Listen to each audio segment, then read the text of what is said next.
The sound of something heavy collapsing against his door made Quinten Calloway drop the rabbit he had been skinning, his hand instinctively reaching for the hunting knife at his belt as he moved toward the entrance of his cabin, with the silent steps of a man who had survived 5 winters alone in the wilderness, by trusting his instincts above all else. He pressed his ear to the rough wood and heard labored breathing on the other side, followed by a wet cough that made his jaw tighten because whatever was out there was clearly in bad shape. And the last thing he needed was some wounded bear deciding his porch made a good place to die.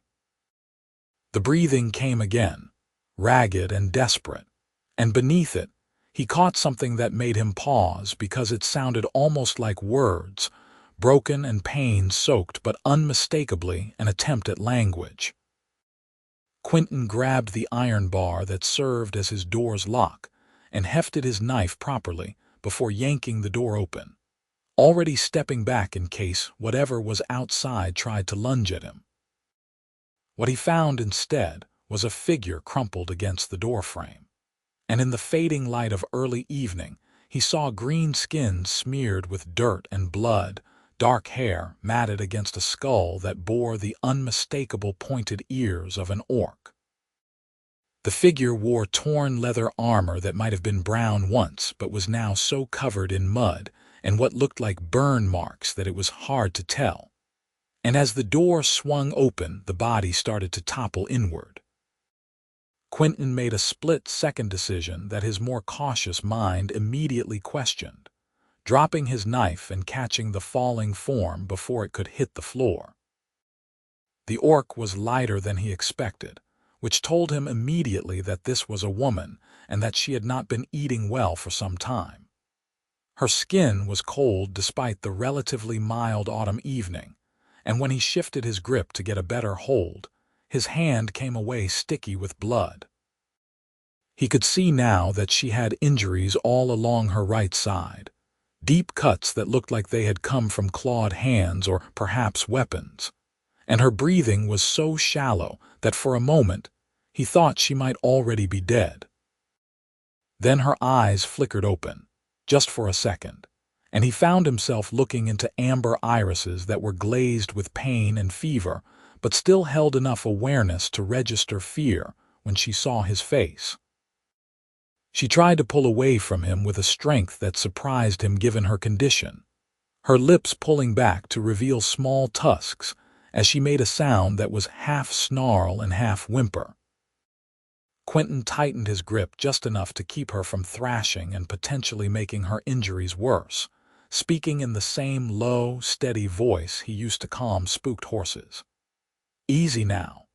You are hurt badly, and if you keep fighting me, you are going to bleed out right here on my floor. I am not going to harm you, but I need to get you inside and see to those wounds before you die." Whether she understood his words or simply ran out of strength, the orc woman went limp in his arms, her head lolling against his chest. Quinten used his foot to kick the door shut behind him, before carrying her to the narrow bed that occupied one corner of his single-room cabin, laying her down as carefully as he could manage. She was covered in so much grime and blood that it was hard to assess the full extent of her injuries, but what he could see was bad enough to make his stomach clench, because he had seen men die from wounds less severe than what she was sporting. He moved quickly to bar the door, his mind already racing through possibilities, because an injured orc woman did not just appear at a remote hunting cabin by accident. Someone or something had driven her here, and if they were still following her trail, then he needed to be prepared for company. The bar slid into place with a solid thunk, and Quinten allowed himself one steadying breath before turning his attention back to his unexpected guest. The orc woman had not moved from where he had placed her, her chest rising and falling in uneven jerks that spoke to pain with every breath. Quinten lit 2 more candles to supplement the fire that burned in his hearth, needing better light to work by, and gathered the supplies he kept for treating his own injuries from hunting accidents and the occasional aggressive wildlife.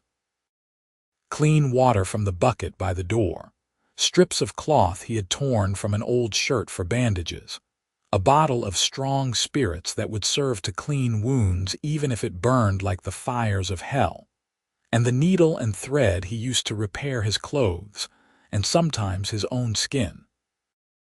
He approached the bed cautiously, half expecting her to wake and fight him again. But she remained unconscious as he began the delicate work of removing her armor. The leather straps had swollen with blood and moisture, making them difficult to unfasten, and he eventually had to cut through several of them with his knife. Beneath the armor, she wore a simple tunic that had once been gray but was now stained almost black in places, and when he carefully peeled it away from her torso, he sucked in a sharp breath through his teeth. 4 deep gashes ran from her right shoulder down across her ribs, the edges ragged in a way that suggested claws rather than blades. The wounds had bled freely, but appeared to have started clotting, which was both good and bad because while it meant she had not bled out entirely, it also meant he was going to have to reopen them somewhat to clean them properly.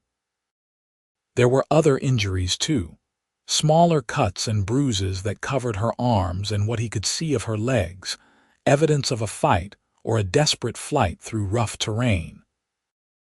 Quinten soaked one of his cloth strips in the strong spirits and began cleaning the worst of the dirt and blood from her skin, working with the careful precision of someone who had done this sort of field medicine before out of necessity rather than training.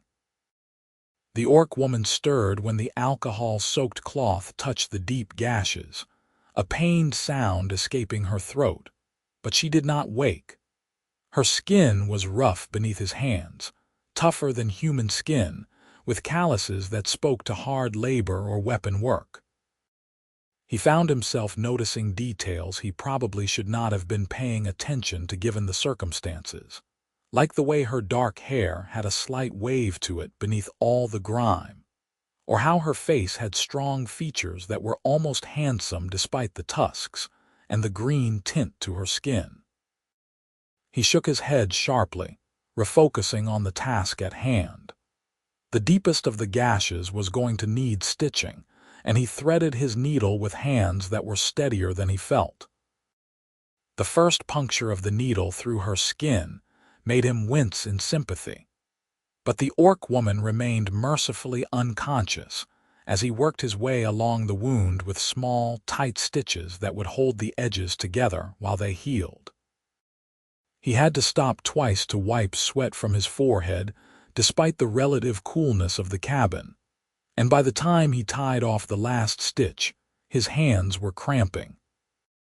The other wounds were not as deep, but still required thorough cleaning, and he used almost half his bottle of spirits before he was satisfied that he had done everything he could to prevent infection. He bandaged her torso with long strips of cloth, wrapping them around her ribs and over her shoulder, trying very hard not to think about the fact that he had just stripped an unconscious woman down to her undergarments while treating her injuries. It was necessary and practical, nothing more, but he still felt heat creeping up the back of his neck as he worked. By the time he finished, full dark had fallen outside and the cabin was lit only by firelight and his few candles. The orc woman's breathing had evened out somewhat, though she was still unconscious and running a fever if the heat radiating from her skin was any indication. Quinten fetched a blanket and covered her carefully, then stood back to assess his work. She looked small in his bed, vulnerable in a way that seemed at odds with everything he had been taught about orcs since childhood. He had grown up in a border town where orc raids were a constant threat, where children were told stories about the savage greenskins who would tear you limb from limb if you strayed too far from home after dark. He had lost an uncle to an orc war party when he was 12, and he had seen the aftermath of raids on outlying farms, the burned buildings and scattered livestock. Everything in his upbringing told him that orcs were monsters, enemies, things to be killed on sight. But the woman lying unconscious in his bed did not look like a monster. She looked like someone who had been running for her life and had very nearly lost. She looked like someone who had needed help desperately enough to collapse at the door of a human, which spoke to a level of desperation he could barely imagine given the prejudice most orcs faced from his kind. Quinten dragged his single chair closer to the bed and sat down heavily, suddenly aware of how tired he was. The rabbit he had been preparing still lay on his work table, half-skinned and forgotten, and his stomach reminded him that he had not eaten since midday. But he found himself unwilling to leave his post by the bedside, some instinct telling him that he needed to be ready in case the orc woman woke in a panic or her condition worsened. He must have dozed off at some point because the next thing he knew, the fire had burned down to embers and the candles had guttered out, leaving the cabin in near darkness. What had woken him was a sound from the bed, a low moan of pain followed by restless movement. Quinten came fully awake in an instant, leaning forward to check on his patient. The orc woman was still unconscious but clearly in the grip of some fever dream, her head turning from side to side as unintelligible words fell from her lips in a language he did not recognize. Her skin was burning hot now, the fever having gotten worse while he slept, and when he touched her shoulder to try to calm her movements, she cried out like he had struck her. He fetched fresh water and a clean cloth, using it to wipe her forehead and neck in an attempt to bring the fever down. She continued to thrash weakly, and at one point her eyes opened, but there was no awareness in them, only the glassy stare of someone trapped between waking and sleeping, between here and somewhere else entirely. She spoke again in that unfamiliar language, her voice cracking with emotion, and Quinten found himself murmuring soothing nonsense in response, even though he knew she could not understand him any more than he understood her. The night stretched on endlessly, marked only by the need to refresh the water and check her bandages for signs of bleeding.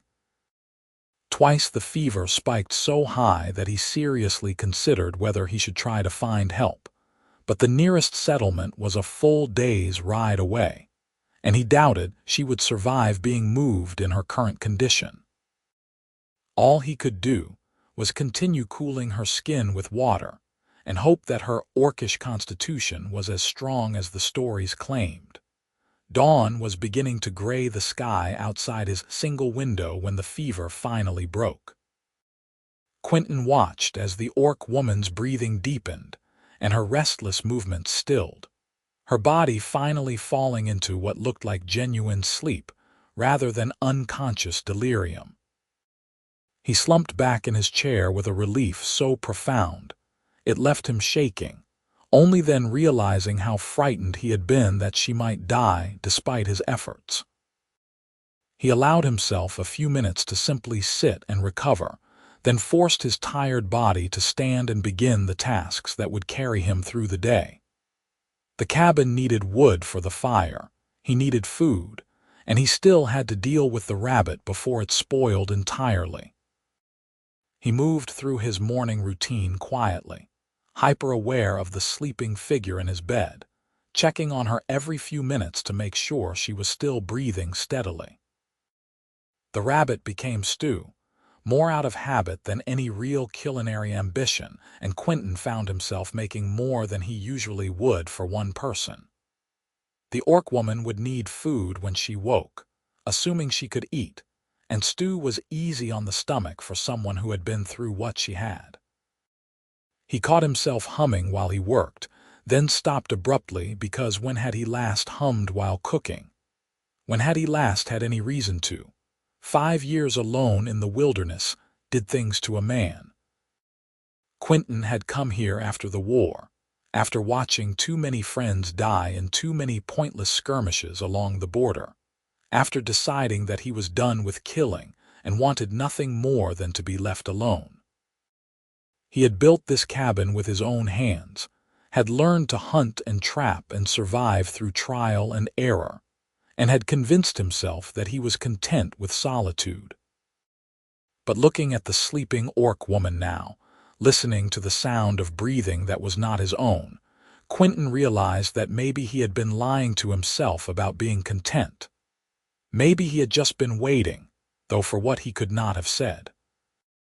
He shook his head at his own foolishness and ladled out a bowl of stew for himself, eating while standing at the window and watching the forest wake around his cabin. Birds called from the trees, their songs familiar and comforting, and nothing in the peaceful morning suggested that anyone or anything was tracking his unexpected guest. Still, he kept his bow and quiver close at hand and made sure his hunting knife was sharp and ready.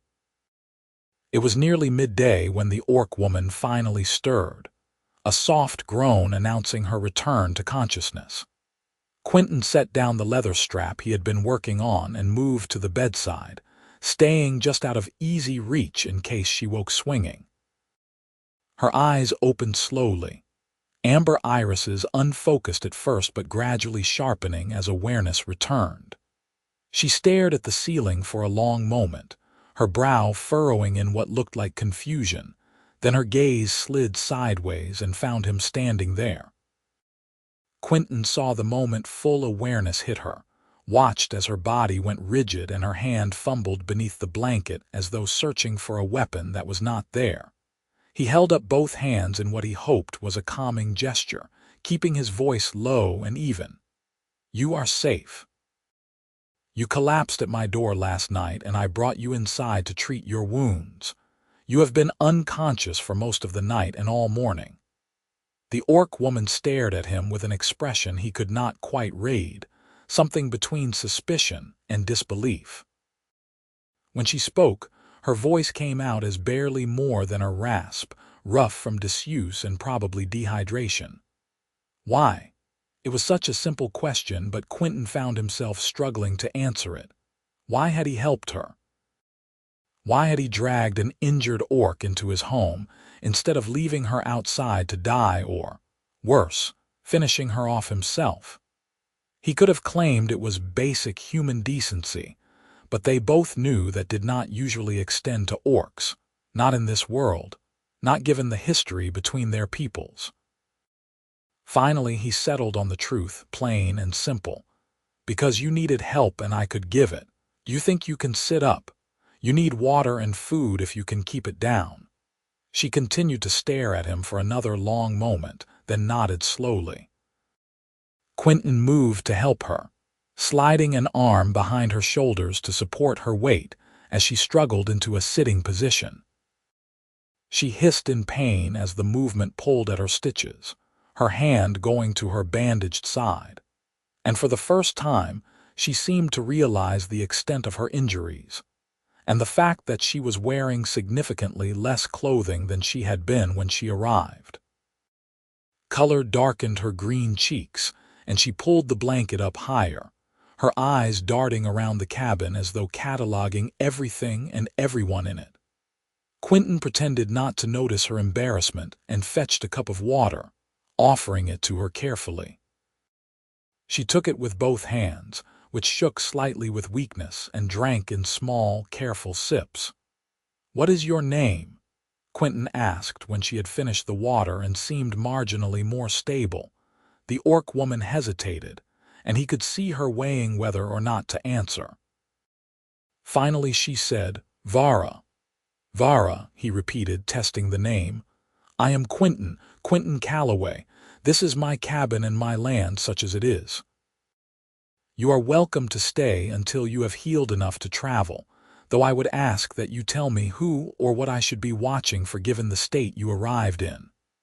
Vara's expression shuddered, her jaw tightening in a way that made her small tusks more prominent.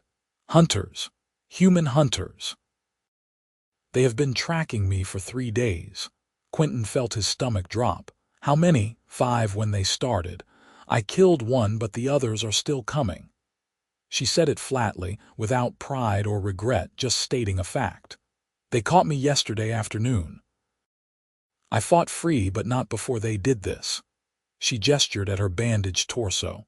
I ran all night. I do not know how close behind me they are.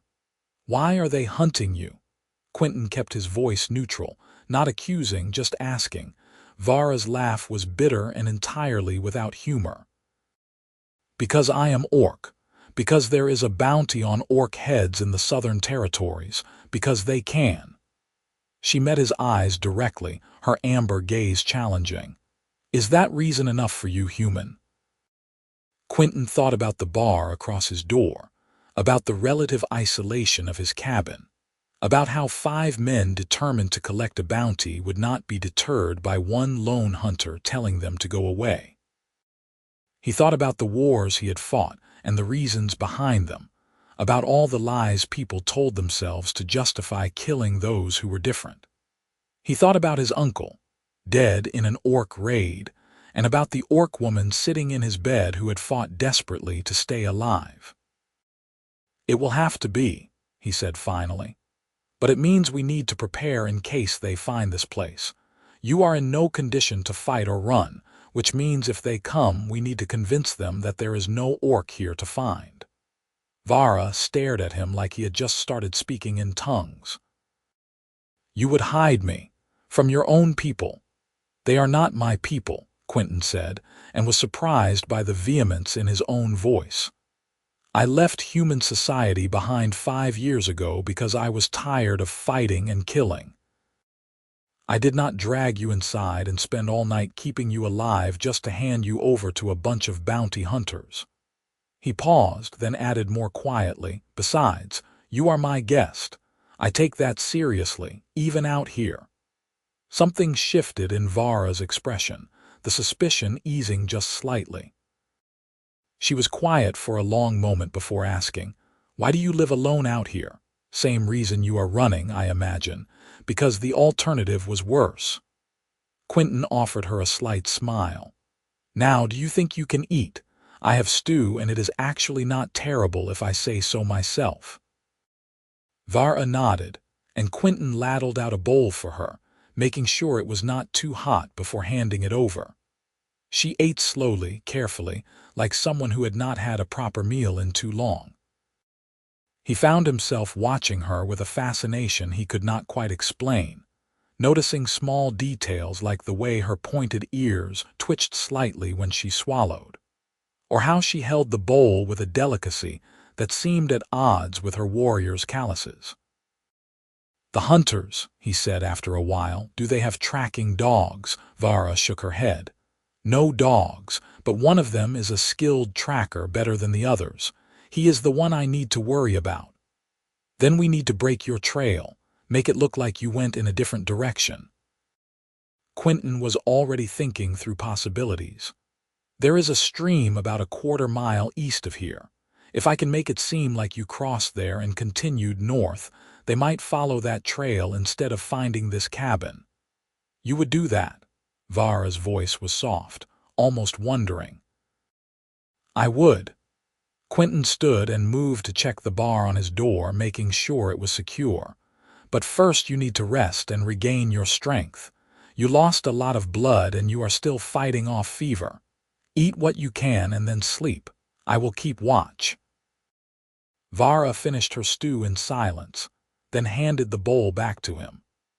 When he took it, their fingers brushed and he felt the heat of her fever-warm skin, the slight tremor that ran through her from exhaustion and pain. She laid back down carefully, her eyes already drooping, and within minutes she had fallen back asleep. Quinten spent the afternoon preparing. He gathered supplies for a false trail, practiced the story he would tell if the hunters did show up, and did his best to erase any obvious signs of Vara's presence from outside his cabin.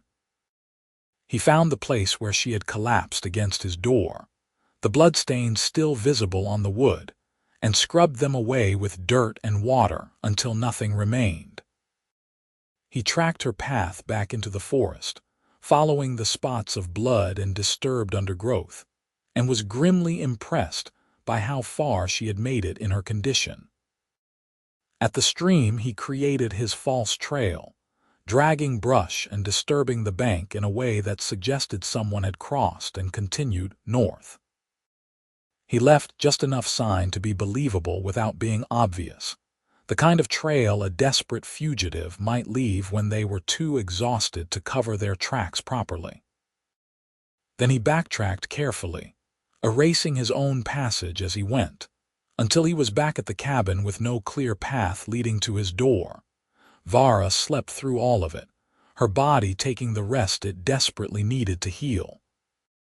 Quinten checked on her periodically, changing her bandages once when he noticed fresh bleeding from her stitches, and each time he found himself relieved to see her still breathing, still fighting. Evening came, and with it, the question of sleeping arrangements. Quinten had only the one bed, and while Vara was injured and clearly needed it more than he did, he also needed to be alert in case the hunters came during the night. He compromised by dragging his chair close to the door, positioning himself where he could watch both the entrance and the bed, and settling in for what he suspected would be a long and uncomfortable night. He must have been more tired than he realized, because the next thing he knew, pale dawn light was filtering through the window, and his neck was protesting the angle he had slept at. Quinten straightened carefully, working out the kinks in his spine, and checked the cabin. Everything was as he had left it, the bar still in place on the door, the fire burned down to ash that needed rekindling. Vara was awake, he realized, her amber eyes watching him from the bed. "Good morning," he said, moving to stir up the fire and add fresh wood. "How are you feeling?" "Like I was mauled by a bear and then fell down a mountain," Vara replied, but there was a hint of dry humor in her tone that had not been there yesterday. "But better than yesterday. The fever is gone." Quinten moved to her side and checked her forehead, relieved to find that she was right. Her skin was still warm but no longer burning with fever heat, and when he carefully peeled back her bandages to check the wounds, he found them looking better than he had dared hope. The stitches were holding, and while there was some redness around the edges, it did not look like infection had set in. "You heal fast," he observed, applying fresh bandages. "Orc constitution," Vara said with a slight shrug that made her wince. "We are harder to kill than humans usually. Though those hunters gave it a good try. Can you tell me more about them? In case they do find us here, I need to know what we are dealing with." Vara was quiet for a moment, her expression distant as though she was looking at something only she could see. "Their leader is called Marcus. Tall, scarred, missing part of his left ear. He has been hunting orcs for 10 years, ever since a raid killed his family. The tracker is a younger man, quick and smart. The other 3 are just muscle in it for the bounty money." She paused. "I killed the youngest one, barely more than a boy. He got between me and the forest, and I did not have a choice." Quinten heard the regret in her voice and found himself asking, how old was he? Maybe 19, 20 summers. Old enough to know what he was doing, but too young to be good at it. Vara's hands clenched into fists on top of the blanket. "I did not want to kill him. I do not want to kill any of them. I just want to be left alone." "Why are you alone?" Quinten asked gently. "Where is your clan?" Vara's expression went flat and hard. "I have no clan. They cast me out 6 months ago for refusing to participate in a raid on a human settlement. I argued that the humans in that village had done nothing to us, that attacking them would only bring more violence down on our heads. The elders said I was weak, that I had lost the warrior's spirit." Her laugh was bitter. "So they exiled me, and I have been surviving on my own ever since, trying to find somewhere I could just exist without having to fight humans or orcs or anyone else." Quinten felt something shift in his chest, a recognition of shared experience. "I understand that feeling more than you know." Vara met his eyes and he saw her really looking at him for the first time, not just seeing a human but seeing him as an individual. "You were a soldier," she said, and it was not a question. "For 8 years. Border conflicts mostly. Battles that meant nothing and changed nothing except to kill good people on both sides." Quinten moved back to the fire, needing something to do with his hands. "I lost count of how many orcs I killed, lost count of how many friends I watched die. One day I just walked away from it all and came here to build a life that did not involve death." "Do you regret it? The killing?" It was a surprisingly direct question, and Quinten found himself giving it the consideration it deserved. "I regret the waste of it. I regret that we were all too blinded by hatred and fear to see that we were not so different. I regret that I was taught to see orcs as monsters instead of as people." He turned to look at her. "But I cannot change the past. All I can do is try to be better now." Vara was quiet for a long time, her amber eyes studying him with an intensity that made him feel exposed. Finally she said, "You are an unusual human, Quinten Calloway. I could say the same about you, Vara." He allowed himself a small smile. "Most orcs I have met would have tried to kill me by now, injured or not." "The thought crossed my mind," Vara admitted with a slight quirk of her lips that might have been the beginning of a smile. "But you did save my life. It seemed rude to murder you after all that effort." Quinten laughed, surprised by the sound of it. "I appreciate your restraint." They fell into a companionable silence after that, and Quinten busied himself with breakfast while Vara watched from the bed. He could feel her eyes on him as he worked and found that he did not mind it, found that there was something almost comforting about having another presence in the cabin after so long alone. The day passed quietly. Vara slept for much of it, her body still recovering from the trauma of her injuries and her flight. When she was awake, she and Quinten talked in fits and starts, sharing small pieces of their respective stories. He learned that she had been a warrior in her clan, trained from childhood in combat and survival. She learned that he had grown up on a farm before the war, that he had enlisted more out of duty than desire, that his parents had both died of sickness while he was away fighting. It was strange how easy it was to talk to her, Quinten thought. Easier than it had been to talk to anyone in years. Maybe it was because they were both outsiders, both people who had chosen or been forced to live on the margins of their societies. Maybe it was because there was no pretense between them, no need to maintain the facades that civilized company demanded. Or maybe, a small voice in the back of his mind suggested, it was because he was already starting to like her more than was wise. That night Quinten insisted that Vara eat a full bowl of stew along with some of the bread he had baked earlier in the day. She protested that she was not that hungry, but he could see how thin she was beneath her warrior's muscle, could see the evidence of too many meals missed. She ate what he gave her, then surprised him by asking if she could try to stand. "Are you sure that is wise?" Quinten moved to her side, ready to catch her if she fell. "I cannot stay in bed forever. I need to know if my legs still work." Vara swung her feet over the edge of the bed, wincing as the movement pulled at her injuries. Quinten offered his arm and she took it without hesitation, using his strength to lever herself upright. She swayed for a moment once she was standing, and Quinten steadied her with a hand on her uninjured side. Vara was tall for a woman, only a few inches shorter than his own 6 feet, and standing this close, he could see the fine details of her face that he had missed before. The way her tusks curved just slightly, the small scar that cut through her left eyebrow, the surprising length of her eyelashes. She was handsome in a way that was entirely foreign to him, and yet somehow appealing, all strong lines and fierce features softened just slightly by the vulnerability of her current state. I think I can walk, Vara said, breaking him out of his inappropriate thoughts. Just not very far or very fast. That is progress, Quinten agreed, helping her take a few careful steps across the cabin.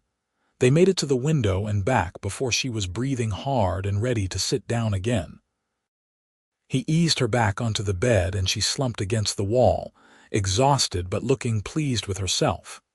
Tomorrow I will go farther, she declared. Tomorrow you will do what your body tells you it can handle, Quinten corrected gently. Pushing too hard will just set back your healing. Vara made a face but did not argue, which told him that she was more tired than she wanted to admit. He brought her more water and she drank it gratefully, then settled back into the bed with a sigh. Quinten, she said as he was turning to tend the fire. Thank you for all of this. I know you did not have to help me. He looked back at her and found her watching him with an expression he could not quite read. You are welcome, Vara. Get some rest. That night he kept watch again, though he allowed himself to doze in his chair by the fire. Twice he woke to check on Vara and found her sleeping peacefully, her breathing deep and even. The third time he woke it was to the sound of horses outside. Quinten was on his feet in an instant, his hand going to the hunting knife at his belt. The sky outside was still dark, but the quality of the darkness suggested dawn was not far off. He moved silently to the window and peered out carefully, his heart sinking at what he saw. 4 men on horseback sat at the edge of his clearing, their mounts stamping and blowing in the cool morning air. Even in the dim light he could make out weapons, the glint of steel and the dark shapes of bows. They were scanning the area, and he could hear the low murmur of conversation, though he could not make out the words. A hand touched his arm and he nearly jumped out of his skin. Vara had moved from the bed to his side without him hearing, her bare feet silent on the wooden floor. She was pale and clutching her injured side, but her eyes were sharp and alert as she looked out the window. It is them, she whispered. The hunters. Quinten could feel her trembling against his arm, though whether from fear or pain or simple weakness he could not tell.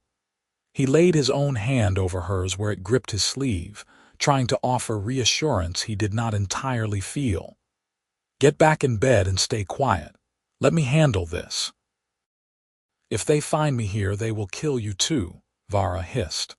I should go, lead them away from you.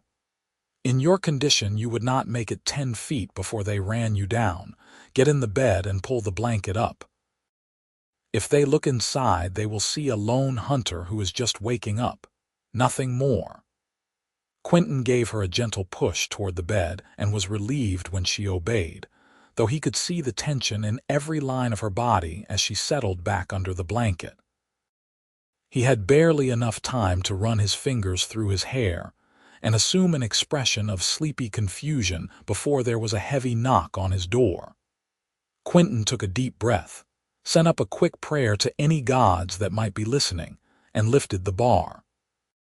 The man on the other side of the door was tall and scarred exactly as Vara had described, with a piece of his left ear missing and cold gray eyes that swept over Quinten with immediate suspicion. Behind him stood 3 other men, all armed, all watching with the predatory stillness of experienced hunters. Morning, the scarred man said, his voice rough like gravel. Sorry to disturb you so early, but we are tracking a dangerous fugitive through these woods. An orc woman, injured and armed. You seen anything like that around here? Quinten leaned against his doorframe, doing his best to project an air of sleepy annoyance rather than the fear thrumming through his veins. An orc, out here? No, cannot say I have. I have been hunting rabbit and deer mostly, keeping to myself. The scarred man's eyes narrowed. You mind if we look around, just to be sure? This orc is crafty and desperate. She might have slipped past you without you knowing. Every instinct Quinten had was screaming at him to refuse, to tell them to get off his land, but he knew that would only make them more suspicious. Instead, he shrugged and stepped back. "Look all you want, but you are wasting your time. There is nothing here but me and my winter stores." The scarred man gestured to his companions, and two of them moved forward, pushing past Quinten into the cabin. He watched with his heart in his throat as they looked around, kicking at his supply sacks, peering into corners, their eyes passing over the bed where Vara lay hidden beneath the blanket. One of them moved toward the bed, and Quinten nearly lunged forward to stop him before the man simply glanced at the shape under the blanket and turned away, apparently satisfied that it was just bedding piled up. "What about outside? Any outbuildings?" The scarred man was still watching Quinten with those cold gray eyes. "A small shed for storing wood and tools. You are welcome to check it." Quinten kept his voice level, bored even, like this was a minor inconvenience rather than a matter of life and death. They searched the shed and the area around his cabin while Quinten waited by the door, projecting a patience he absolutely did not feel. He could feel Vara's eyes on him from the bed, though he did not dare look in her direction, could sense her fear and readiness to fight if this went wrong. Finally, the searchers returned, shaking their heads at their leader. The scarred man studied Quinten for another long moment, then nodded slowly. "All right. Thank you for your cooperation. If you do see any sign of the orc, there is a bounty of 50 gold crowns for information leading to her capture. Dead or alive. 50 crowns, Quinten repeated, letting a hint of interest color his voice. "That is a lot of money. What did this orc do? Killed a boy of 19 in cold blood. Murdered him while he was just trying to earn honest pay." The scarred man's voice was hard with conviction, and Quinten had to work to keep his expression neutral because he had heard Vara's side of that story and knew it was not that simple. "She is a dangerous killer and she needs to be brought to justice." "I will keep my eyes open," Quinten lied smoothly. "If I see anything, I will send word to the nearest settlement."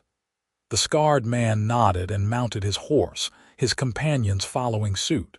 "You do that. And watch yourself out here. There are dangerous things in these woods." Quinten watched them ride away, staying at his door until they had disappeared into the trees. Even then he waited, counting slowly to 100, before finally closing the door and sliding the bar back into place. His hands were shaking and he had to lean against the wall for a moment, letting the fear and adrenaline drain away. "They are gone," he said quietly. Vara threw back the blanket and sat up, her face pale and her eyes wide. "That was too close." If they had looked more carefully, if that man had pulled back the blanket. "But he did not," Quinten said firmly. "And they bought the false trail I laid. They will search to the north, and with luck they will give up and move on." "They will not give up," Vara said softly. "Marcus does not give up. He will keep hunting until he finds me or until he is dead." Quinten moved to sit on the edge of the bed, suddenly exhausted. "Then we make sure he does not find you. You stay here out of sight until you are healed enough to move on. I will keep watch, and if they come back I will deal with it." Vara reached out and caught his hand, her green fingers wrapping around his with surprising gentleness. "Why are you doing this? You could have turned me in just now. 50 gold crowns is a fortune, more money than you would see in years of hunting out here. Why risk yourself for me?" Quinten looked down at their joined hands, at the contrast of her green skin against his pale flesh, and tried to find words for feelings he did not fully understand himself. "Because it is the right thing to do. Because you are not what they say you are. Because—" He paused, meeting her amber eyes. "Because I think maybe we are both tired of running and hiding and just want to find some peace. And if I can help you find that, then maybe there is hope for me too." Vara's expression softened, the hard edge of the warrior fading to reveal something more vulnerable underneath. "You are a good man, Quinten Calloway, better than I deserve. You deserve better than being hunted like an animal, Quinten said firmly. You deserve to live without fear. Everyone deserves that. They sat like that for a long moment, hands clasped, something passing between them that felt important even if Quinten could not name it. Finally, Vara squeezed his fingers and released them, settling back against the wall with a wince. You should rest, Quinten said, standing. They might come back and I need to be alert if they do. But the hunters did not return that day or the next. A week passed with no sign of Marcus and his men, and slowly the tension that had gripped the cabin began to ease. Vara grew stronger each day, walking farther and needing less help, her wounds healing with the remarkable speed of orcish constitution. The stitches came out after 10 days, and while the scars were still red and angry, the wounds had closed cleanly. During those days, they fell into a rhythm of domestic life that felt surprisingly natural. Quinten would wake early to check the perimeter and hunt for food while Vara rested. She would be up by the time he returned and they would share breakfast, talking about everything and nothing. In the afternoons, Quinten would work on the various tasks required to maintain his homestead, while Vara did what she could to help despite his protests, mending his clothes with fingers more deft than his own, or organizing his chaotic storage of supplies. Evenings were Quinten's favorite time. They would sit by the fire and talk, sharing stories of their lives before exile, their hopes for whatever future they might carve out. Vara told him about growing up in the clan, about learning to fight and hunt, about the beauty of the Orcish highlands where her people made their home. Quinten shared memories of his childhood on the farm, of his mother's cooking and his father's terrible jokes, of the simple pleasures of a life he had lost to war. He found himself watching her when she was not looking, noticing the way firelight played across her green skin, the graceful strength in her movements as she grew healthier. He noticed the sound of her laugh, rare but genuine, when he managed to coax it out of her with some ridiculous story. He noticed the way she listened when he spoke, giving him her full attention in a way that made him feel heard and valued. And he noticed the way his heart would skip when their hands brushed accidentally, the way he found excuses to be near her, the way his cabin had transformed from a lonely refuge into a home simply because she was in it. It was dangerous and foolish and completely impossible, this growing attraction to an orc woman who would leave as soon as she was strong enough. Quinten told himself this repeatedly, sternly, every time he caught himself staring at her or felt warmth spread through his chest at her smile. They were from different worlds, different species, and anything between them was doomed from the start. But knowing something was foolish had never stopped Quinten from feeling it anyway. It was on the 15th night since Vara's arrival that things changed. They were sitting by the fire as usual, Vara wrapped in a blanket and Quinten working on repairing a tear in his winter coat. Outside, rain drummed against the roof and wind howled through the trees, a late autumn storm that had blown in with surprising ferocity. I should leave soon, Vara said suddenly, breaking the comfortable silence, Quinten's hand stilled on his sewing. You are still healing. I am strong enough to travel, strong enough to defend myself if needed. Vara was staring into the fire, not looking at him. I have imposed on your hospitality long enough. You did not sign up to be harboring a fugitive indefinitely. You are not imposing, Quinten said, surprised by the vehemence in his voice. You are welcome to stay as long as you need. But I do not need any more, do I? Vara turned to look at him then, her amber eyes reflecting the firelight. I am healed. The hunters have moved on. There is no reason for me to stay. Quinten wanted to argue with her, wanted to give her a dozen reasons why she should stay, but the truth was she was right. She was healed, she was capable, and she had her own life to live. He had no claim on her, No right to ask her to remain in his isolated cabin when she could be out finding her own path. "Where will you go?" he asked instead, trying to keep his voice neutral. Vara shrugged, the gesture careful to avoid pulling her healing scars. "North, maybe. I have heard there are lands beyond the mountains where orcs and humans live in relative peace, where someone like me might be able to start over without having to hide what I am." "That is a long journey," Quinten observed, "and winter is coming. I am aware." Vara's tone was dry. "But staying here is not fair to you. You have your own life and I have already disrupted it enough. You should not have to keep risking yourself for me. What if I want to?" The words were out before Quinten could stop them, and he saw Vara's eyes widen in surprise. He set down his sewing and turned to face her fully, knowing he was about to say something stupid but unable to stop himself. "What if I want you to stay, Vara? What if these last 2 weeks have been the best I have had in 5 years? What if I have gotten used to having you here, and the thought of you leaving makes me feel like I am losing something important?" He knew he was rambling, but he could not seem to stop. "I know it is foolish and impossible, and you probably think I am crazy, but I like having you here. I like talking to you and hearing you laugh and just being around you. And I do not want you to go." Vara was staring at him with an expression he could not read, her lips slightly parted in surprise. The silence stretched between them, broken only by the crackle of the fire and the storm outside, and Quinten felt heat creeping up his neck as he realized what he had just confessed. "You like having me here," Vara repeated slowly, like she was testing the words. "Yes," Quinten said, deciding he had already made a fool of himself so he might as well commit to it. "I do, very much. Even though I am orc, even though being associated with me could bring you trouble. I do not care about that, I care about you." Quinten met her eyes steadily. "I know we barely know each other.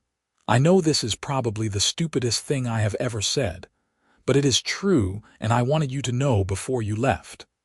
Vara was quiet for a long moment, her amber eyes searching his face. Then slowly, she reached out and touched his cheek with her green fingers, the gesture tentative and wondering. "You are either the bravest or the most foolish human I have ever met." "Probably both," Quinten admitted, leaning slightly into her touch. "I like you too," Vara said softly. "More than I should. More than is wise. When I thought those hunters were going to discover me in your cabin, I was terrified not for myself but for you, for what they would do to you for harboring me. That is when I knew I was in trouble."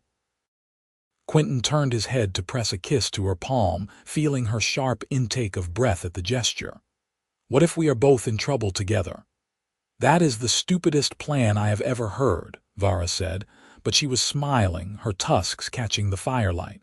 "How would it even work?" "You are human, I am orc. Our peoples have been enemies for generations. There is no future for us." "Why not?" Quinten challenged. "We are both outcasts anyway. We have both left our old lives behind. Why can we not build something new together here, away from all the hatred and prejudice? Why can we not choose each other? Because—" Vara started, then stopped, apparently unable to come up with a good argument. "Because it is unprecedented. Because no one would accept it. Because we would be completely alone." "We are already alone," Quinten pointed out gently. "At least this way we would be alone together." Vara laughed, the sound surprised and genuine. "You make it sound so simple." "Maybe it is simple. Maybe we are just overthinking it." Quinten took her hand in both of his, cradling it carefully. "Stay, Vara, at least through the winter. Give us a chance to see if this could work. If you still want to leave in the spring, I will not stop you, but give us this." Vara looked at their joined hands, then back up at his face, her expression softening in a way that made his heart race. "You really mean this? You want me to stay?" "I really do. Even though I snore and I am terrible at cooking and I am not exactly easy to get along with," Quinten grinned. You do not snore that badly, and I can cook for both of us, and I happen to think you are quite easy to get along with. You are definitely the most foolish human I have ever met, Vara said, but she was smiling as she said it. All right, I will stay through the winter. But if you change your mind, if you decide this was a terrible idea, you have to promise to tell me. Same goes for you, Quinten said. This is a mutual decision, and you can change your mind at any time. Deal. Vara squeezed his hand, then pulled him closer, eliminating the distance between them. Now kiss me before I remember all the reasons this is a bad idea. Quinten did not need to be told twice. He closed the remaining space between them and pressed his lips to hers. Gentle and tentative at first, because he had never kissed an orc before and was not entirely sure how it worked with the tusks. But Vara made a soft sound and deepened the kiss, her hand coming up to cup the back of his neck, and Quinten stopped thinking about logistics and just lost himself in the sensation.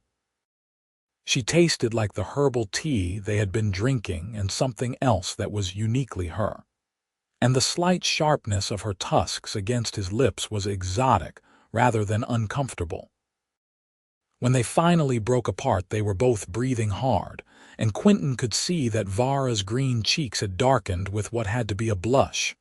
That was, Vara started, then seemed to lose her train of thought. Yeah, Quinten agreed, a grin spreading across his face. They sat close together for the rest of the evening, not talking much but not needing to, hands intertwined and shoulders touching. The storm raged outside, but inside the cabin it was warm and safe and perfect, and Quinten thought that maybe foolish plans were the best kind after all. The days that followed were some of the happiest Quinten could remember. He and Vara settled into their new dynamic with surprising ease, learning each other's rhythms and quirks. She was indeed terrible at cooking, managing to burn even the simplest dishes, so Quinten took over all meal preparation while she handled other tasks like maintaining their firewood supply and keeping the cabin organized. She was stronger than him despite her smaller frame, able to split logs with an efficiency that left him impressed and slightly intimidated. They talked for hours about everything, learning each other's stories in detail. Vara told him about her childhood, about a mother who had died when she was young and a father who had trained her to be a warrior because he had no sons. She told him about the slow disillusionment she had felt as she grew older and started questioning the clan's constant warfare, about the isolation of being the only one who seemed to think there had to be a better way. Quinten shared his own stories of the war, the friends he had lost, the things he had seen and done that still haunted his dreams. He told her about the day he had simply put down his weapon and walked away, leaving his unit in the middle of the night and not stopping until he had found this isolated valley where he could build his cabin and try to find peace. You think you found it? Vara asked one evening as they sat together by the fire. Peace, I mean. Quinten considered the question seriously. I thought I had. I was content here at least. But now I realize I was just hiding from everything, not actually healing. Being with you, talking to you, it is making me face things I have been avoiding. Is that good or bad? Vara's head was resting on his shoulder, her dark hair tickling his neck. Good, I think. Hard, but good. Quinten pressed a kiss to the top of her head. What about you?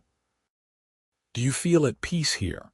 More than I have in a long time, Vara admitted. With the clan, I was always trying to be something I was not, trying to live up to their expectations of what an orc warrior should be. Here I can just be myself. It is strange and wonderful. As the weeks passed and autumn deepened into early winter, they fell into a comfortable domesticity that felt almost absurdly normal given the unusual nature of their relationship. They worked together to prepare for the harsh winter months, hunting and preserving meat, gathering the last of the wild vegetables, making sure they had enough firewood to last. Vara proved to be an excellent hunter, better than Quinten if he was honest, with tracking skills honed by years of training. The first snow came in early November, blanketing the forest in white. Quinten woke to find Vara standing at the window, her hand pressed against the glass, watching the falling flakes with an expression of such wonder that it made his chest ache. "We get snow in the highlands," she said without turning around, "but there is something magical about it here. Everything is so quiet and peaceful." Quinten came up behind her and wrapped his arms around her waist, resting his chin on her shoulder. "I am glad you stayed to see it." Vara leaned back into his embrace. "I am too." They spent that day inside, the snow falling too heavily for outdoor work. Quinten taught Vara how to play cards, a game his mother had taught him as a child, and discovered that she was a terrible liar and therefore awful at bluffing. She won anyway through sheer stubbornness, refusing to fold even when she clearly had a bad hand, and Quinten found himself laughing more than he had in years. That night, as they were preparing for sleep, Vara hesitated before getting into bed. They had been sharing the bed for a week now, pressed close for warmth and comfort but nothing more. But tonight there was something different in the way she looked at him, a question in her amber eyes. "What is it?" Quinten asked gently. "I was just thinking," Vara said slowly, "that we have been dancing around this for a while now, this thing between us, and I am tired of dancing." Quinten felt his heart rate pick up. "What are you saying?" Instead of answering, Vara reached out and pulled him to her, kissing him with an intensity that left no doubt about her intentions. Quinten responded in kind, his hands coming up to tangle in her dark hair, and when they finally broke apart they were both breathing hard. "Are you sure?" Quinten asked, needing to give her a chance to back out even though every part of him was screaming yes.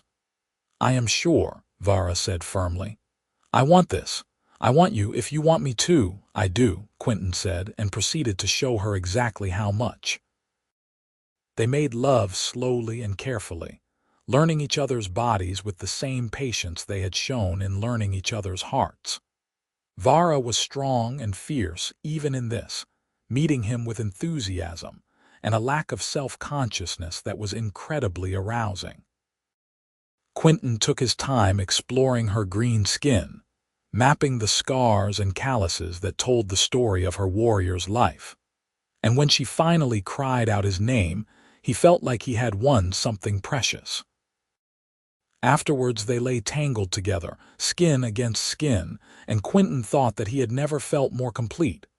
Vara traced lazy patterns on his chest with her fingers, her head tucked under his chin. "That was," she started. "Yeah," Quinten agreed, making her laugh. "We are definitely in trouble now," Vara murmured, but she sounded content rather than worried. "The best kind of trouble," Quinten said, pulling her closer. December arrived with brutal cold and heavy snows that kept them inside for days at a time. But Quinten did not mind because it meant more time with Vara, more quiet evenings by the fire, more nights wrapped in each other's arms. They talked about the future sometimes, making tentative plans for the spring and what they might do when travel became possible again. "We could stay here," Quinten suggested one night. "Build additions to the cabin, make it more of a home. There is good hunting in these woods and a stream for water. We could be self-sufficient." "What if someone finds us?" Vara's old fear had not entirely disappeared. "What if Marcus comes back or another hunter?" "Then we deal with it together," Quinten said firmly. "But I think we are safe here, remote enough that most people will not bother us and we can defend ourselves if we need to." Vara was quiet for a moment. "You would really want to stay here?" "Tied to a place, tied to me. You would not get bored or restless." Quinten turned to face her fully. "I spent 5 years alone here and never got bored. With you here it is not lonely anymore, it is home. And as for being tied to you, I cannot think of anything I want more." Vara's eyes grew bright with unshed tears. "You say things like that, and I almost believe this could really work." "It can work," Quinten insisted. "It is working. We are making it work right now." On the winter solstice, the shortest day of the year, Quinten woke before dawn and carefully extracted himself from bed without waking Vara. He stoked the fire and began preparing a special breakfast, using the last of their honey and some dried berries to make sweet cakes the way his mother used to. When Vara finally woke, drawn by the smell of cooking, he presented her with a plate and a shy smile. "What is this?" she asked, looking between him and the food. "The solstice is special where I come from," Quinten explained.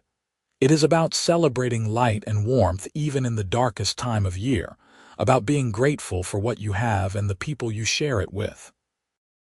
I wanted to do something to mark it, to celebrate us." Vara looked at him with such open affection that it made his breath catch. "Us. I like the sound of that." They spent the day together in comfortable companionship, and that night Quinten gave Vara the gift he had been secretly working on for weeks. It was a hunting knife with a handle he had carved himself, decorated with intricate patterns that represented both human and orcish designs woven together. Vara held it with trembling hands, her eyes wide. "Quinten, this is beautiful. This must have taken you hours." "It did," he admitted. "But you needed a good knife, and I wanted you to have something that was made just for you, something that represents both of us." Vara set the knife down carefully and then launched herself at him, kissing him with a fervor that nearly knocked them both over. When she pulled back, her eyes were suspiciously bright. "I do not have anything to give you. You already gave me everything," Quinten said, pulling her close. "You gave me a reason to care about tomorrow again. You gave me hope and happiness and a future worth looking forward to. That is more than enough." They made love that night with a tenderness that spoke to the depth of feeling between them, and afterwards Vara whispered against his skin that she loved him. Quinten said it back without hesitation because it was true, had been true for weeks now, even if he had been too afraid to say it out loud. Winter deepened, and the snows grew heavier, sometimes trapping them inside for days at a time. But they had plenty of supplies in each other, and Quinten could not remember ever being happier. They established routines and rituals, small domestic habits that made the cabin feel truly like a shared home. Vara would wake first and start the fire. Quinten would make breakfast. They would divide the day's tasks between them and come together again in the evening to share a meal and stories. It was in late January that they had their first real fight. It started over something small, a disagreement about whether they needed to ration their supplies more carefully, but it escalated as old fears and insecurities came bubbling to the surface. "You do not understand what it is like to be hunted," Vara snapped, pacing the cabin like a caged animal. "To know that people want you dead just for existing, we need to be prepared for anything." "I do understand," Quinten shot back, his own temper fraying. "I fought in a war, remember? I have been hunted, and I am telling you that we have enough food to last through the winter and into spring. You are letting fear control you." "Fear keeps you alive," Vara said, whirling to face him. "Maybe if you were a bit more afraid you would see the danger we are in." "What danger?" "We have not seen another person in months. No one knows you are here. We are safe." "For now," Vara said, and there was something broken in her voice. "But what about later? What happens when spring comes and we have to interact with the world again? What happens when someone sees us together and realizes what you are harboring?" Quinten felt his anger drain away, replaced by understanding. This was not really about food supplies. This was about the fear that had been Vara's constant companion for so long that she did not know how to let it go. He moved to her slowly, like approaching a spooked horse, and took her hands in his. "Vara, look at me." When she raised her amber eyes to his, he said gently, "I know you are scared. I know trusting us, goes against every survival instinct you have. But you cannot let fear dictate your whole life. At some point you have to take a leap of faith." "What if I fall?" Vara whispered. "Then I will catch you," Quinten promised. "We will catch each other. That is what this is, what we are building. A partnership where we face things together instead of alone." Vara sagged against him, and he wrapped his arms around her, holding her close while she shook with emotion. "I am sorry I snapped at you. I am sorry too. I should have listened better to what you were really saying." Quinten pressed a kiss to her temple. "We are going to fight sometimes. We are both stubborn and we have our own fears and scars, but we can get through it as long as we talk to each other." "I love you," Vara said into his chest. "I am terrified by how much I love you." "I love you too," Quinten replied. "And being terrified just means it matters. That is not a bad thing." They made up slowly, talking through their fears and making promises to communicate better. That night, they held each other close, and Quinten felt the bond between them strengthen, forged stronger by having weathered their first real conflict. February brought a brief warming trend that melted some of the snow and allowed them to get outside for the first time in weeks. They went hunting together, and Vara showed Quinten some of the orcish tracking techniques she had learned as a child. He was impressed by her skill and the patient way she explained things, never making him feel stupid for not knowing. They brought down a deer together, Vara tracking it and Quinten making the shot, and worked side by side to dress and prepare the meat. It felt significant somehow, this shared accomplishment, proof that they worked well together and could provide for themselves as a team. "We make a good hunting party," Vara observed as they carried the meat back to the cabin. "We make a good everything," Quinten said, bumping her shoulder with his. "A good team, a good couple, a good future if we want it." Vara smiled at him, bright and genuine. "I want it, all of it, with you." March arrived with the first hints that winter was loosening its grip. The days grew longer, and the snow began to melt in earnest, revealing the brown earth beneath. Quinten and Vara started planning for spring, talking about what crops they might plant, what improvements they could make to the cabin, how they would navigate the world beyond their isolated valley. "We should probably get married," Quinten said one evening, the words coming out more casually than the significance of them warranted. Vara looked up from the shirt she was mending with wide eyes. "What?" "I mean, if we are going to do this properly, if we are building a life together. We should probably make it official." Quinten realized he was rambling and forced himself to slow down. "I know there is no official who would perform the ceremony, and I know our peoples do not exactly approve of interspecies relationships, but we could do our own ceremony, make our own promises. If you want to, that is." Vara set down her mending and moved to kneel in front of him, taking his hands in hers. "Are you asking me to marry you, Quinten Calloway?" "I guess I am," Quinten said, his heart racing. "I do not have a ring or a fancy speech prepared, but yes, I am asking. Will you marry me, Vara? Will you be my wife and my partner and build this life with me?" "Yes," Vara said, her voice thick with emotion. "Yes, I will marry you. I cannot think of anything I want more." They kissed to seal the promise, and Quinten felt joy bubbling up inside him so strongly he thought he might burst with it. When they finally broke apart, they were both grinning like fools. "When?" Vara asked. "When should we do it?" "The spring equinox," Quinten suggested. "A new season, a new beginning. It is only a few weeks away. That gives us time to prepare."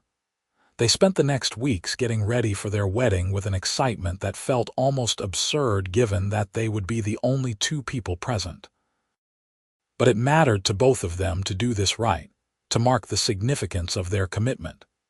Quinten worked on carving two matching rings from a piece of oak, simple bands that he polished until they gleamed.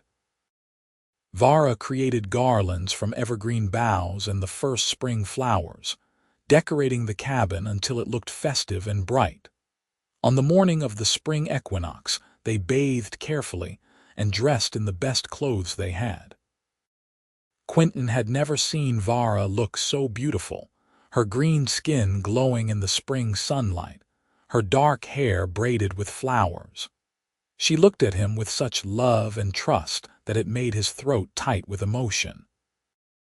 They stood together in the clearing in front of the cabin, the forest around them coming alive with spring. Without any official or ceremony to guide them, they simply spoke from their hearts. "I promise to stand by you," Quinten said, taking Vara's hands. "In good times and bad, in plenty and in want. I promise to listen when you need to be heard and to speak when you need honesty. I promise to be your partner in all things, to build this life with you, to choose you every day for as long as we both live." Vara's eyes were bright with tears as she responded. "I promise to be brave with you when fear tells me to run. I promise to trust you with my heart even though it terrifies me. I promise to be your companion and your lover, your hunting partner and your friend. I choose you, Quinten, over safety and solitude. I choose this life we are building together." They exchanged the rings Quinten had carved, sliding them onto each other's fingers, and when they kissed it felt like sealing a sacred vow. The forest seemed to approve, birds singing overhead and the sun breaking through the clouds to bathe them in golden light. "We did it," Vara said, laughing and crying at the same time. "We are married." "We are married," Quinten agreed, spinning her around in a circle before pulling her close for another kiss. "You are my wife, and you are my husband." Vara tested the word, seeming to like the sound of it. "My human husband." The clan elders would have a collective fit if they knew. "Good," Quinten said firmly. "Let them have fits. We are happy and that is all that matters." They celebrated with a feast that Quinten had prepared, the best of their stored provisions combined with fresh spring greens Vara had gathered. They ate and drank and talked about their future, making plans and dreaming dreams. That night they made love as husband and wife, the simple bands on their fingers a reminder of the promises they had made. Spring progressed, and they worked together to plant a garden, Quinten showing Vara how to prepare the soil and space the seeds. They expanded the cabin, building a small addition that would serve as storage and workshop space. They hunted and gathered and built their life one day at a time. In early May, nearly 6 months after Vara had collapsed at his door, Quinten woke to find her standing at the window looking out at the forest with an expression he could not read. He got up and went to her, wrapping his arms around her from behind. "What are you thinking about?" he asked softly. "About how different my life is now than it was a year ago," Vara said, leaning back into his embrace. "A year ago I was still with the clan, trying to convince myself that I belonged there even though I knew I did not. 6 months ago I was running for my life, certain I would die in these woods. And now I am here, married to a human, building a home and a future I never imagined possible." "Any regrets?" Quinten asked, trying to keep his voice light even though part of him feared her answer. Vara turned in his arms to face him. "Not a single one. You saved my life, Quinten, but more than that you gave me a life worth living. You gave me love and safety and a place to belong. How could I regret any of that?" "I feel the same way," Quinten admitted. "You came into my life when I did not even know I needed someone. You turned my solitary existence into a real home. You made me want to live again instead of just survive." They stood together in the morning light, two people from different worlds who had found each other against all odds. Outside, the forest was alive with spring, new growth pushing up through the soil. birds building nests, everything full of possibility and promise. "What do you want to do today?" Vara asked, her fingers playing with the ring on Quinten's hand. "Anything, as long as it is with you," Quinten replied, meaning it completely. They spent the day working on their garden, planting the last of the seeds and reinforcing the fence to keep out deer and rabbits. It was simple, physical work that left them both tired but satisfied. In the evening they sat outside watching the sunset, Vara's head on Quinten's shoulder, and talked about what they might do with their future. "We could take in others like us," Vara suggested. "Outcasts who need a place to belong. We could build a real community here, a place where humans and orcs could live together in peace." "That is a beautiful idea," Quinten said, considering it. "Dangerous, maybe, but beautiful. We would need to be careful about who we trusted." "We would," Vara agreed. "But imagine it. A place where the old prejudices do not matter, where people are judged by their character instead of their species. We could create something really special." "We already have," Quinten pointed out. "We are proof that it can work. But yes, sharing that with others who need it could be amazing." They talked late into the night about possibilities and dreams, and when they finally went to bed, Quinten felt a sense of purpose he had not experienced in years. They were building something important here, something that mattered. The next morning they were woken by the sound of someone shouting outside. Quinten was on his feet instantly, his hunting knife in hand, every protective instinct flaring to life. Vara was right behind him, armed with the knife he had given her at the solstice, her face grim. "Stay behind me," Quinten said, moving toward the door. "Absolutely not," Vara replied. "We face this together, remember?" Quinten wanted to argue, but he knew she was right. They moved to the door together, and Quinten carefully lifted the bar, opening it to find a figure standing in their clearing. It was a young orc, barely more than a boy, his green skin marred by bruises and cuts. He was thin and exhausted looking, swaying on his feet, and when he saw Vara his eyes went wide with recognition and relief. "Please," the young orc said in heavily accented common tongue. "I heard rumors of orc woman living with human in these woods. I need help. Hunters are following me." Quinten looked at Vara and saw his own feelings reflected in her amber eyes. Here was someone who needed them, someone running from the same kind of persecution that had driven Vara to his door. And here was their chance to prove that what they had built could be shared, could be a beacon for others. "How many hunters?" Vara asked, already moving forward to help the young orc. "3. Maybe half-day behind me." The orc boy stumbled and Vara caught him, supporting his weight. "Get him inside," Quinten said, already planning. "I will create a false trail like I did for you.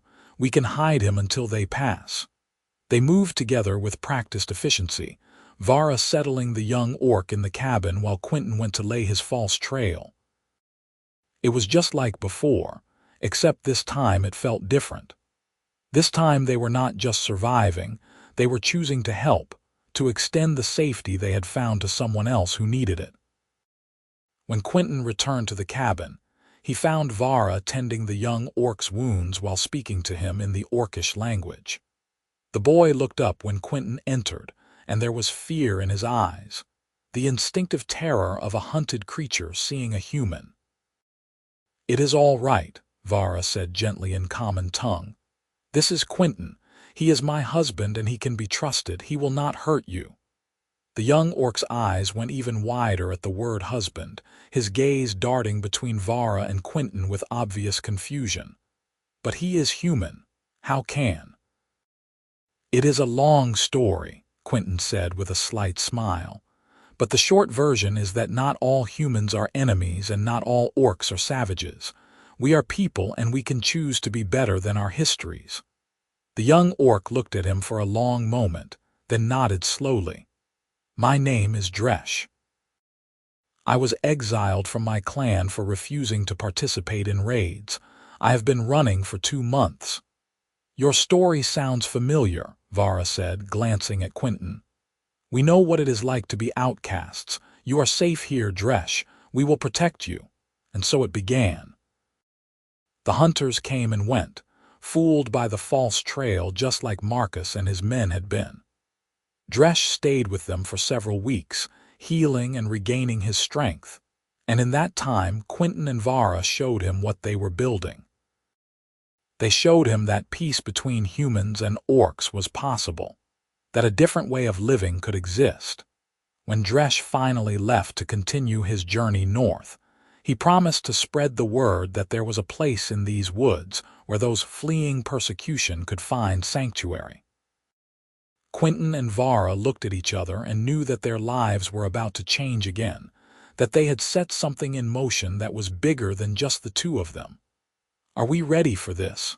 Vara asked as they watched Dresh disappear into the forest. Probably not, Quinten admitted. But I think we are going to do it anyway. Over the following months others came, a trickle at first and then a steady stream. Orcs fleeing violence, humans escaping war, even a few half-orcs who had been rejected by both their parents' peoples. Quinten and Vara helped them all, offering shelter and food and hope. Some stayed for a few days before moving on. Others decided to remain and help build what was slowly becoming a real community. By the time autumn rolled around again, a full year after Vara had first collapsed at Quinten's door, there were 8 people living in the valley. They had built additional cabins and cleared more land for farming.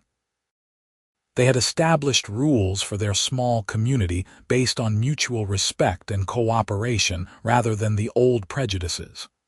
It was not perfect, and there were challenges, but it was working. Quinten and Vara stood together one evening looking out over what they had created, their hands clasped tight.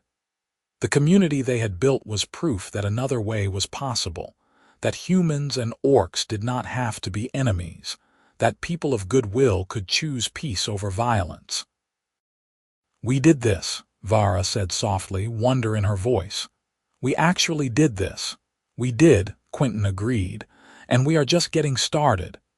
He pulled her close and kissed her, tasting the smile on her lips. Around them, their community was settling in for the night, smoke rising from chimneys, the sound of laughter and conversation drifting on the evening air.